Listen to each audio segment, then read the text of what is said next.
Of course, I mean what I'm saying. You have to learn in the most suffering is the key word here. You have to suffer your learning. It has to be street applicable, street testable. Always test it. Never assume anything. Never assume you know anything. And never assume you're right about anything until you test it. Now the next question is, how am I going to test it? What am I going to say? What am I going to do? Nobody can help you with that.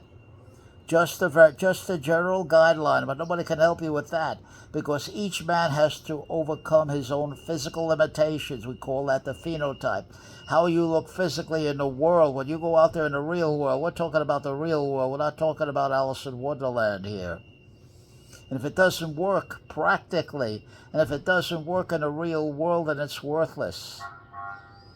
Advice is only relevant if it's practical, if you can apply it, and if that advice is broken down to who and what you are. That means before you give advice to anybody, you have to know that man. You have to know the man you're dealing with. You have to ask a lot of questions. You have to assess the man physically, his posture, his presence right before you. See all that right before you. You don't have to guess about any of this. And you ask him a large series of questions. You use indirects to get to directs. The more I know about the man, the more I know about myself, the more competent I will be in defending myself in a situation of social extremity, physical extremity that comes suddenly. And if I'm not prepared, if I haven't done enough, what we call in philosophy, Gedanken, mind experiences, if I haven't lived it in my mind, if I haven't created scenarios, practice sessions, practice, never miss an opportunity to practice skills, I'm not going to do it when I need it. What will happen then, if I haven't prepared well, I'll go into panic, I'll go into fear mode, I'll lock up, I'll hesitate, and that's when you could be killed. You have to get it down to a habit, a way of life. And a lot of the key to this is you have to be able to listen, and listen with empathy and accuracy, and learn from other people's mistakes.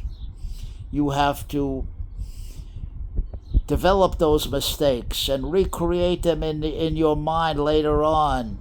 You have to have a good memory, good observation skills, and you create the scenario step by step in your mind using psychodrama, using Gestalt instigating techniques, putting yourself in position. If I were in this position, what would I say? What would I do? How would I handle it?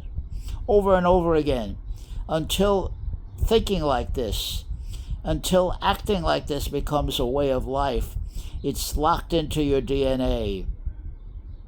So you see things, you observe things you never would before if you hadn't done that. You develop an alertness, a presence about yourself.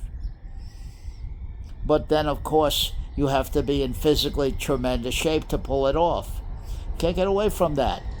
You got to be strong, especially this goes 10 times for a man like me. I'm 5'2.5". It go 10 times over for a man like me. We call it the strategies for the small, short man, or the short, small man, whichever it is, because to be short brings on all the hideous connotations: weak, no presence, names, ridicules, downtrodden, pitiful soul. And you assume in your body the most dangerous thing of all, the attitude.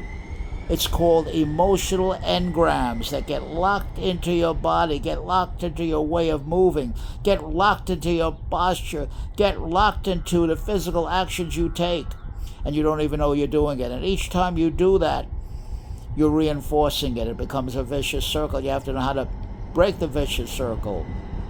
And it's called, the whole process is called de-victimizing. How does a victim de-victimize? Step by step. It takes time.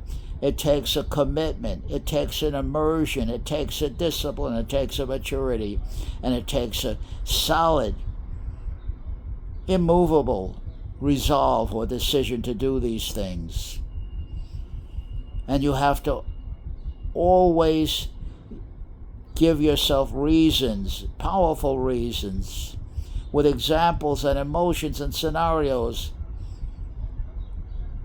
that you will be paying a much bigger price if you just do nothing. If you let performance anxiety prevent you from taking any action at all,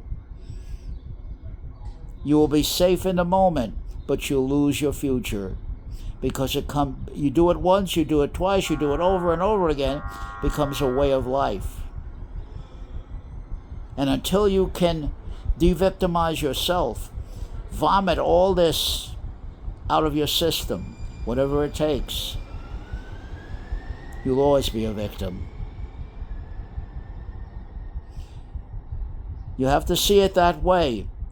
It becomes a way of life, a discipline that you run into and cultivate, no matter how much pain and suffering is involved.